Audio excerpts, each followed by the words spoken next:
తెలంగాణలో మంత్రివర్గ విస్తరణ 3 అడుగులు ముందుకు 6 అడుగులు వెనక్కి అన్న చందంగా ఉంది. పదవుల పంపకంపై స్పష్టత లేకపోవడంతో మరోసారి ఈ నెల 30వ తేదీకి ఢిల్లీకి రావాలని కాంగ్రెస్ అధిష్టానం సీఎం రేవంత్ టీపీసీసీ అధ్యక్షుడు మహేష్ కుమార్ గౌడ్కు సూచించింది.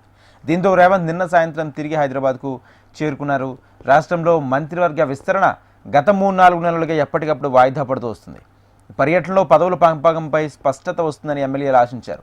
30న మరోసారి తెలంగాణ కాంగ్రెస్ నాయకులు అధిష్టానంతో సమావేశం కావాలని నిర్ణయించారు.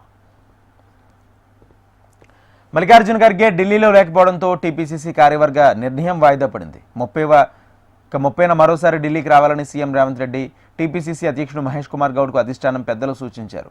డిప్యూటీ సీఎం బట్టి విక్రమార్క, మంత్రి ఉత్తమ్ కుమార్ రెడ్డి లేకపోవడంతో చర్చలు వాయిదా వేశారు. మరుసటి సమావేశంలో అందరితో చర్చించి ఒక నిర్ణయం తీసుకునే అవకాశం ఉంది. అప్పటిదాకా ఆశావాహులు వేచి ఉండక తప్పదు. తెలంగాణ రాష్ట్ర ఆవిర్భావం దినోత్సవం జూన్ 2 నాటికి మంత్రివర్గ విస్తరణ ముహూర్తం ఖరారు చేసే అవకాశం ఉందని తెలుస్తుంది.